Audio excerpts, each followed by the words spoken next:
Hello everybody. So I'm going to be doing a different type of video today where I'm talking and I just wanted to share with you a little bit of the research that I've done about wolf feeding.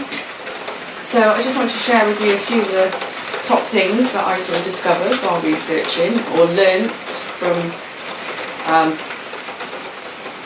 looking more into the raw feed diet. So as we all know, a dog is a subspecies of a wolf. They are a domesticated version, and as far as we're aware, domesticated dogs have been around for between 8,000 and 40,000 years. It's a lot of up in the air, I'm not quite sure exactly, but that sort of time scale. Wolves, on the other hand, have been around for approximately 4 million years.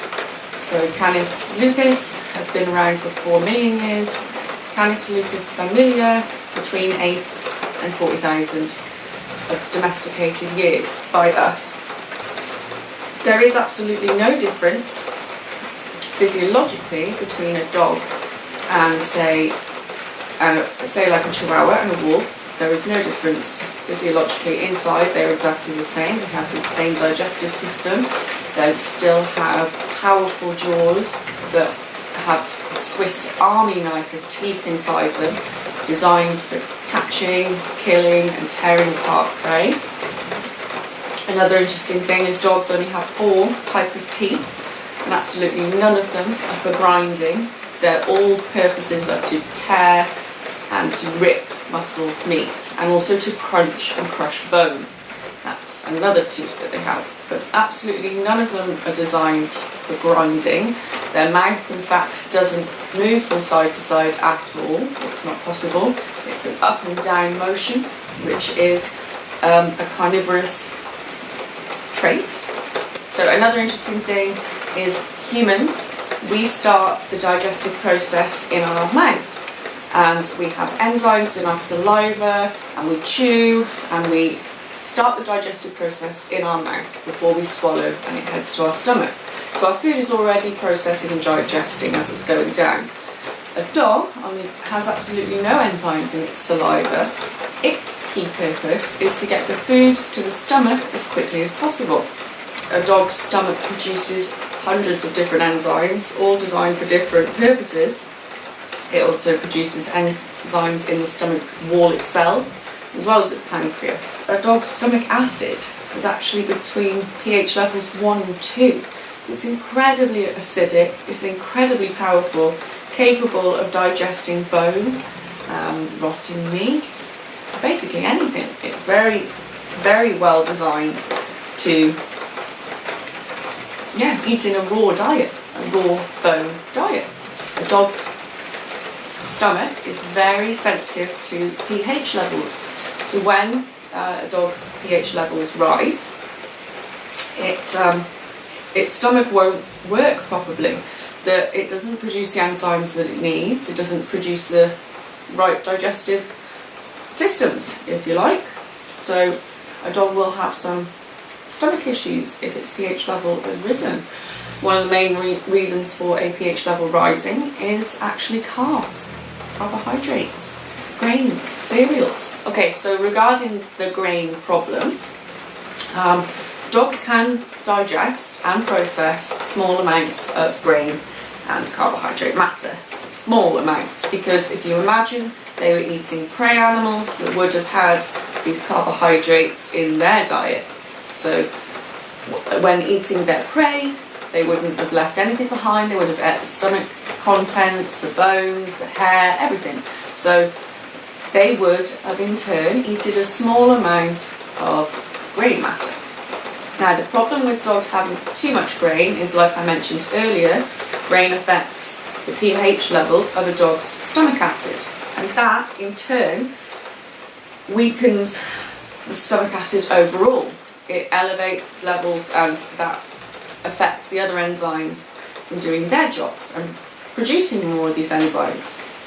So another thing is they actually can't convert it into sugar like we do, and they can't store it for later on. So it has absolutely no purpose for them. In fact, if they are fed a high grain high cereal diet, you're going to find a lot of waste matter coming out the other end. They're going to have very large poos because they just can't process it. They have to get rid of it. So yeah, another benefit of raw. So let's start with the basics of raw feeding. There are 4 main groups, and they're broken down into group 1, raw, meaty, lean, muscle meat and organ meat. That's group 1. Group 2 is raw, meaty bones. Group 3 is raw fruits and vegetables. And then group 4 is booster items such as hemp seed oil, flaxseed oil, eggs, sardines, fish oils, those types of things. They're something that they don't need very much of, but it's good to give them every now and then. So let's break these down. In group 1, we have got things like beef hearts, tripe, turkey parts, turkey mince, venison meat, pork tongue, beef mince, chicken mince, lamb mince, pork mince, duck mince, goat mince, ox tongue, chicken hearts, lamb hearts, goat hearts, venison hearts. Beef marrow bones actually apply to this because they are very, very high protein fat content, so they are very good to mix in with this. Lung, liver, kidneys, brain, whatever you like, they all fall into group 1.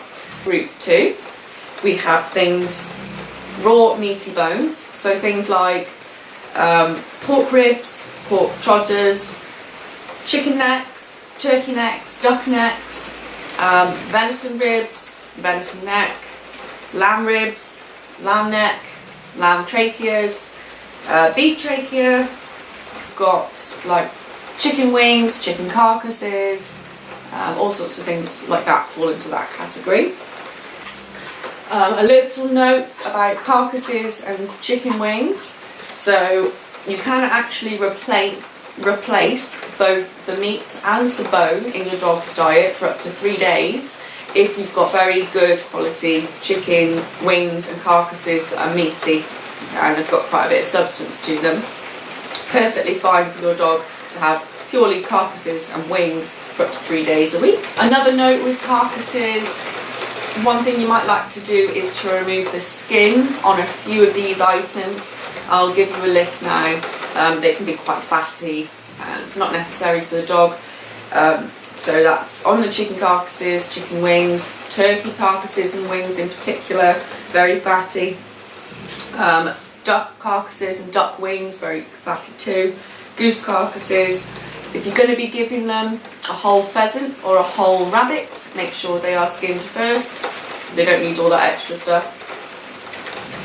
Group 3, raw fruit and veg. I'll go through a list of everything that's good and then things that you need to give in small quantities. So all the good things like broccoli, celery, Chinese cabbage, courgettes, parsnips, cauliflower, kale, spinach, pumpkin, butternut squash, leafy vegetables, mango root, and then peppers, red, orange or yellow, not green. Repeat, no green peppers.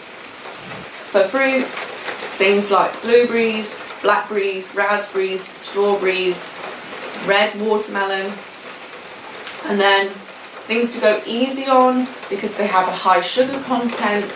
In small doses, these are fine, so you can give them celeriac, beetroot, carrot, apple, pear, pineapple and banana. All perfectly safe for your dog to eat. Fruit and veg to avoid.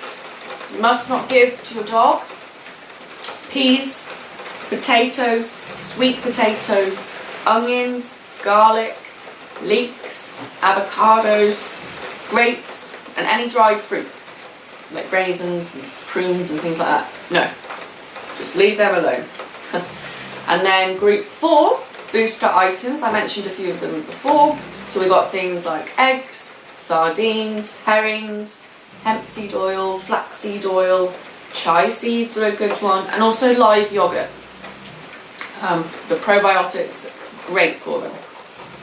The other thing is that all of these items, they don't have to have them every single week. It's very important that they get a balanced over time diet, meaning they don't need everything on this list every single day, but as long as they get it once a week, once a month, balance over time. That was the key thing I learned. Dogs need balance over time. We need a balanced daily diet. They are not the same. They get what they need as and when they need it. So it's up to us, feeding a raw food diet, to provide them with what they may need over time. Okay, let's move on to portion sizing and how to figure out how much to give your dog. It can be very difficult when switching onto raw food to know what is the appropriate amount for your dog, whether they're getting everything they need, but I promise you, balance over time. Balance over time. So it's fine to not quite have the right amount to begin with. As long as it over time evens out and you get the hang of it, you'll be fine. And so will your dog, and they'll be much happier. So a dog's natural diet, a canine nutritional expert called Stephen Brown, he analysed wild dogs and wolves and found that 49% of their diet was protein, 44% of their diet was fat, and only 6% was carbohydrates. Now this is after you take out any moisture. So on a dry basis, 49 protein, 44 fat, and 6% carbohydrates. Now, of the 44% fat, only 6% of it was in their overall diet. So in terms of volume, they actually only had 6% worth of fat, but that made up, it was very high quality and rich stuff, so it makes up 44% of their diet. So the standard rule when raw feeding is for dogs that are over 10 kilos in weight, you feed 2% of their body weight. So for example, say I have a 20 kilo dog, I'm going to be feeding them 400 grams of meat, bone and raw fruit and veg every day. So for working, hyperactive or underweight dogs, anything up to 5% of their body weight until you get them to a good condition. For elderly or overweight dogs, you go opposite, it's between 1 and 2% of their body weight, so you know, less is more for them. Feed it in as many meals as you like. For me, I still break it down a couple of meals a day for my dogs because I don't want them to digest large meals, and as a large breed they are susceptible to bloat, so we have to watch out for that. Never ever leave food down on the floor for them. Do not let them have access to food at all times. They either eat their meal or they don't. End of discussion.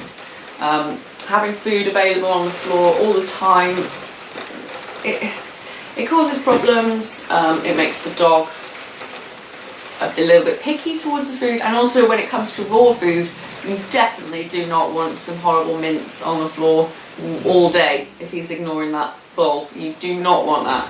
The flies, the smell, it'll be disgusting. And even though he may want to eat it, it's not advisable to leave it on the floor for them. Okay. Fasting is a good idea for your dog. They would not naturally have done it in the wild. They are used to it. So it would not hurt them. I'd say do it once a week. That's what I've been recommended. That's what I tend to do. And so far so good. Another interesting fact about canines is that the dog digestive system can take 20 hours to fully digest a meal. That's crazy. So yeah, they do not need to be overfed. 5 very key things to avoid. They're very simple errors that people who are switching on to raw food make, and just very basic things to keep in mind. So number 1, not all meat is good. It's suitable, so be careful about where you're buying it from and what you're giving your dog. Dogs need more than just meat. So they do need that bone, they do need a small bit of raw veg and fruit, and they do need some of these booster items. As like I said, they need balance over time.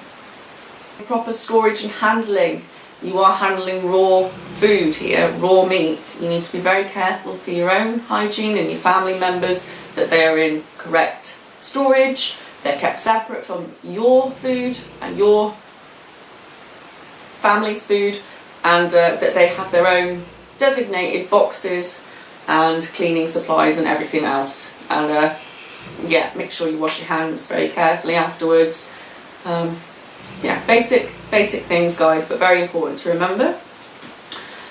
Feeding the right amount is important, something that people do struggle with. So overfeeding is obviously bad for them, underfeeding is obviously bad. Balance over time is key.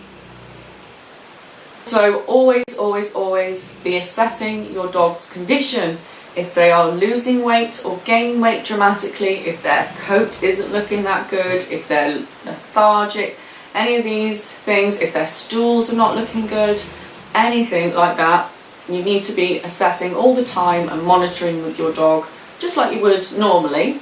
But it's very important so that you can adjust things at the right time.